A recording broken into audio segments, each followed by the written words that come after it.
গলিত বস্তু। এই খালি চোখে ওই উপাসনার মানুষটিকে আমরা দেখতে পাই না। সেই উপাসনার মানুষটি আজ কলিহত জীবের কাম কামনা বিষয়ে বাসনা হইতে দূর করিবার লাগি নিজেই পীড়িতি করলেন। কিভাবে? তিনি নারী সেজে আমাদের সঙ্গে পীড়িতি করলেন। শাস্ত্রে কি বললেন? প্রকৃতি হয়ে যারা করে প্রকৃতির সঙ্গ, দিনে দিনে বেড়ে যায় প্রেমের তরঙ্গ। প্রকৃতি হয়ে যারা করে প্রকৃতির সম্ভাষণ, প্রভু কহে না হেরিব সেই ভক্তের বদন দর্শন। তাই তিনি আজ নারীর রূপ ধারণ করে এই কলিহত জীবের মাঝে এসে ভক্তের দ্বারে দ্বারে গিয়ে প্রেম নিবেদন করে। প্রেম নিবেদন করিতে করিতে তার ভাবের গতিখানা কিরকম? আর ভাব ভাবে গদ গদ আধো আধো বাণী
এই দেখে মহাপ্রভু কি করলেন? আর পুরকে পুরো নতুন দিল রসে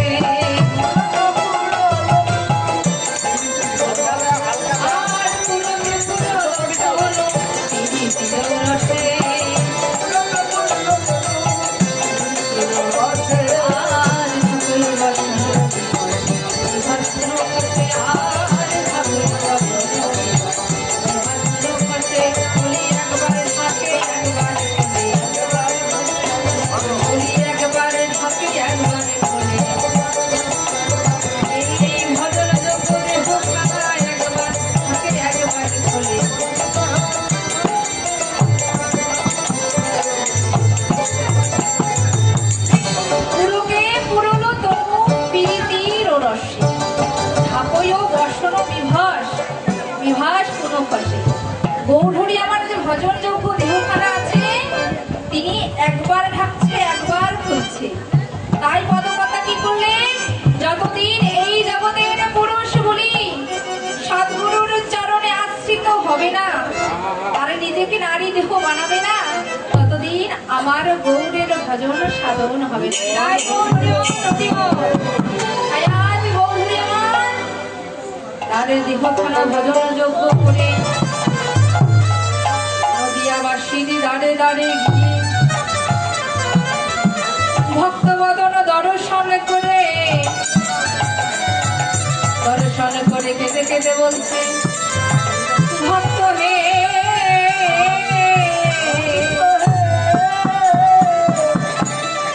আমি ভক্তের সঙ্গ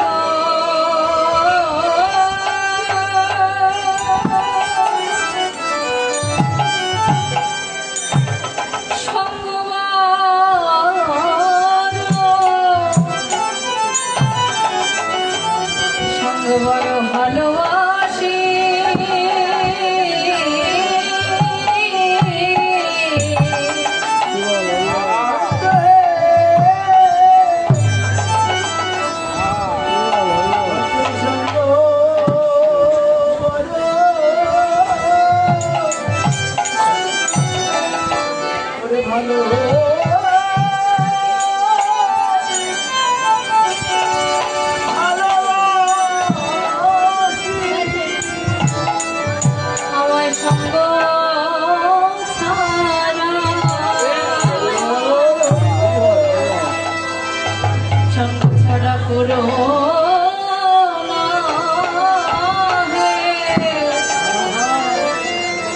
আমি ভক্তের সঙ্গ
ভক্তের সঙ্গ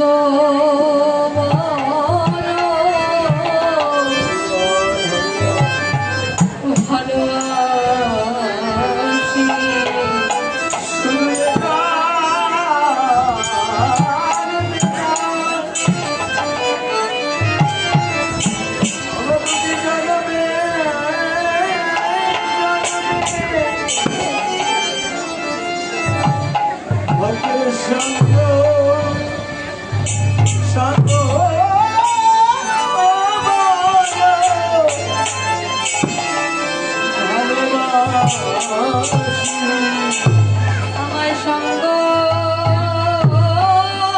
ছাড়া ভক্ত হে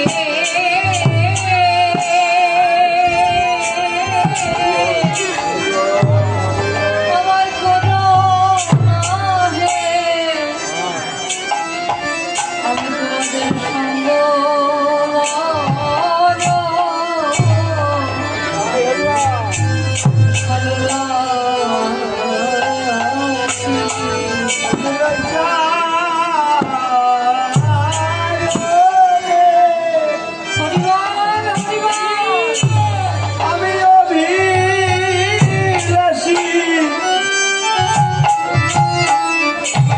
তোদের সঙ্গ সঙ্গ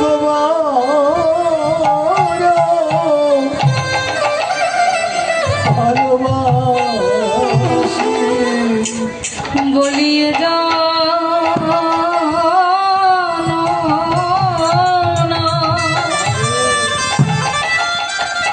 ভক্ত হে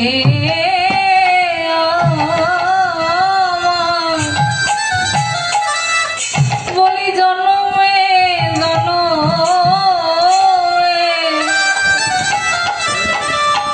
আমি ভক্তের সঙ্গ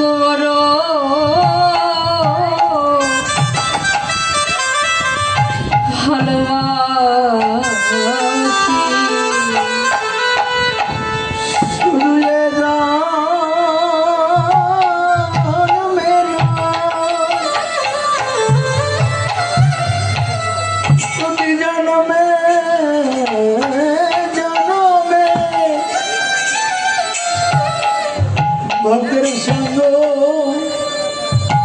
সঙ্গ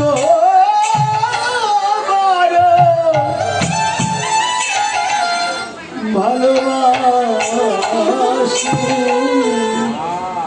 প্রভু আমার এই শ্রীরামনগর দিব্য মাঝে এসে ভক্ত সঙ্গ ছাড়া থাকিতে পারে না বাবা। প্রভু আমার ভগবানের সব কিছু সহ্য করতে পারে, কিন্তু ভক্তের নয়নের জল কখনো সহ্য করতে পারে না বাবা। মহাপ্রভু তারা দুটি ভাই এই নদিয়ার মাঝ হরিনাম সংকীর্তন করে করে চলেছিলেন। তাদের সঙ্গে জগায় মাধাইয়ের দেখা হল।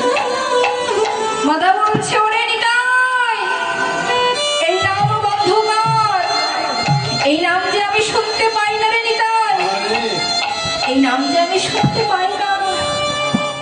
নিতাই বলছে, ওরে জগারে কর এই নাম ছাড়া তোদের যে আর কোনো গতি নেই।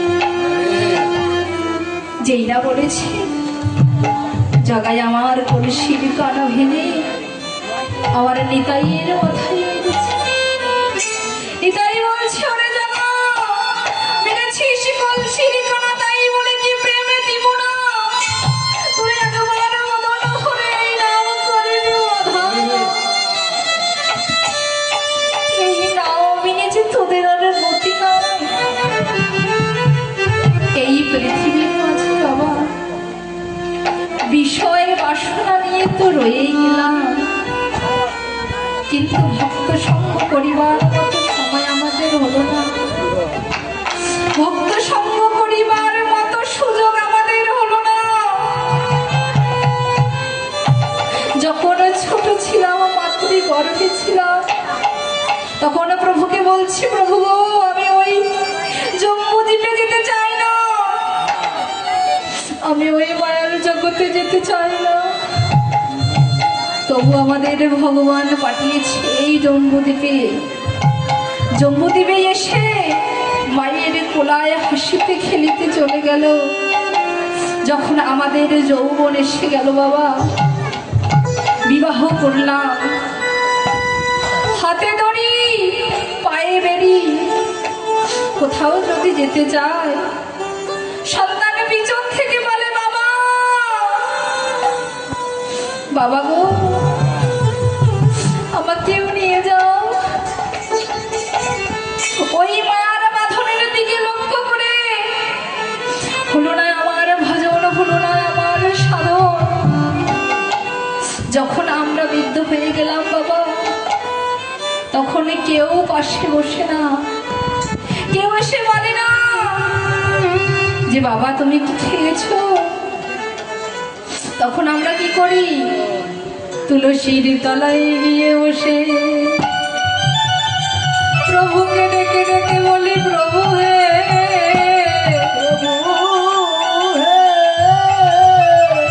আমি তো কোনোদিনে সাধন করি নাই, ভজনে করি নাই,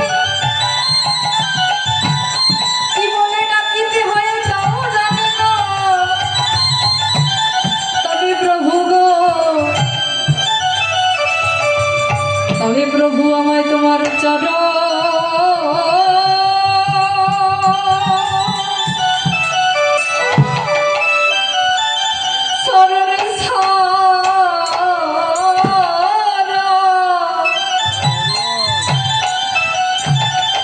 চরণ ছাড়া করুণা হে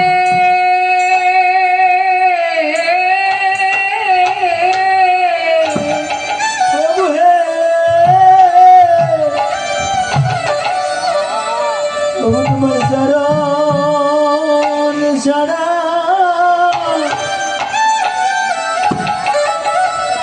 আমায় করো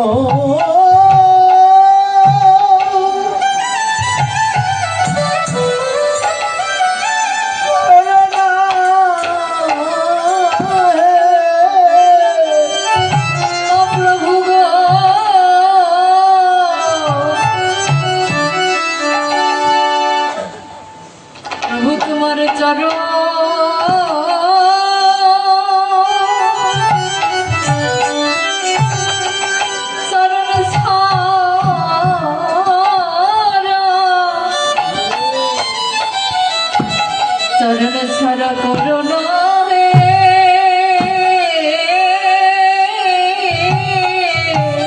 প্রভু হে প্রভু আমার চরণ ছাড়া আমায় করো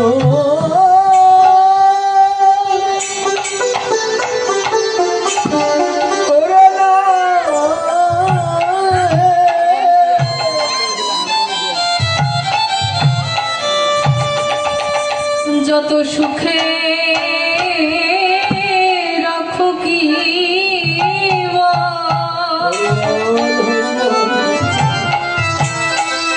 প্রভু আমায় দুঃখে রাখো প্রভু তোমার চরণ সারা আমায় করুণা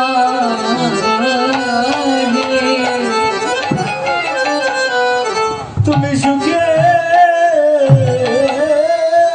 রাখো কিনা হরিবল হরিবল আমায় দুঃখে রাখো আমার চরণ ছাড়া করোনা আমি যতবার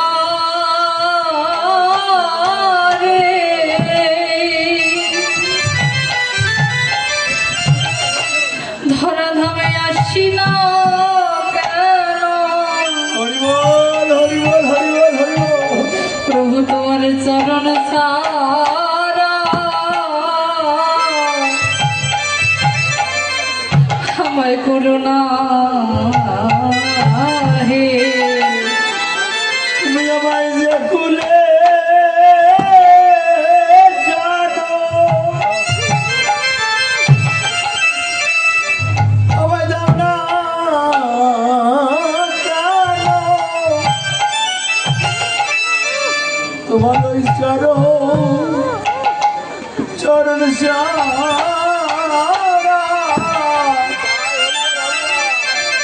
আমার করোনা ও প্রভু গো,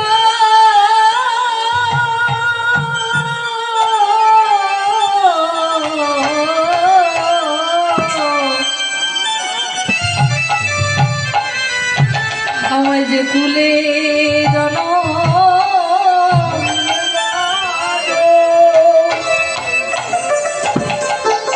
তোমায় দাও না কেন হরিবল হরিবল তোমার চরণ ছাড়া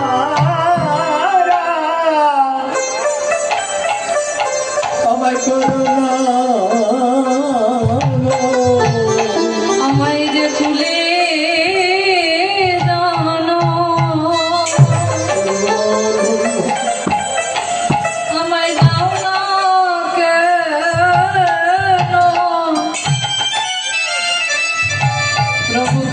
চরণ সারা আমায় করুণা হে তুমি আমায় যে তুলে জানো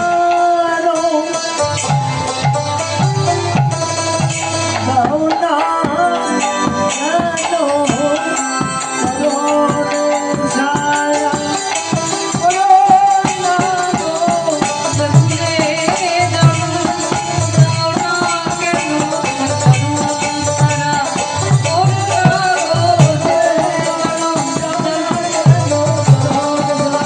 গো জানো বলি যে ভুলে জানো দাও না কেন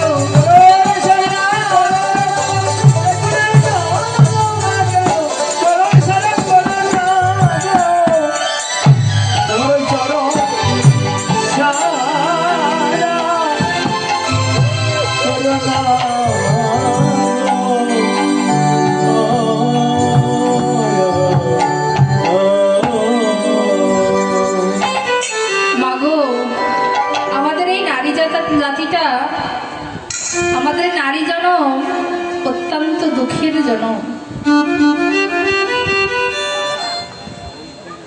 আমরা যখন ছোট ছিলাম বাবার বাড়িতে ছিলাম, যখন আমাদের বিবাহ হয়ে গেল আমাদের স্বামীর বাড়িতে এসে পরকে আপন করে নিতে হয়। তবে বলেছে কি কথায় আছে, পর কখনোই কোনোদিন আপন হয় না। এই পৃথিবীতে স্বার্থ ছাড়া আপনাকে কেউ ভালোবাসবে না বাবা। যতদিন আপনার জীবন আপনার যৌবন আছে, যতদিন আপনার টাকা পয়সা আছে রস আছে, ততদিন আপনাকে সবাই ভালোবাসবে। যেদিন আপনার টাকা পয়সা বাড়ি গাড়ি কিচ্ছু থাকবে না, বৃদ্ধ হয়ে যাবে, সেদিন আপনাকে কেউ ভালোবাসবে না। সেদিন গোবিন্দ ছাড়া গৌর বিনে ভালোবাসার মতো মানুষ নয়। তবে মাগো এই নারী জনমটা পেয়ে আমাদের জীবনটা কিন্তু ধন্য হয়ে গেছে। যতই আমাদের নারী জনম কষ্টের জনম হোক না কেন, এই নারী বিনা এই পৃথিবীতে কোনো কিছু হয় না। ভজিতে হলে আগে নারীকে ভজিতে হয়। এই পৃথিবীতে আমরা সবাই নারী, এই পৃথিবীতে সবাই নারী, শুধুমাত্র একজনই পুরুষ আছে, তিনি আমার গৌরাঙ্গ মহাপ্রভু। তাই এবার গৌরাঙ্গ মহাপ্রভু আমার কি করলেন, আনন্দ জলে তারা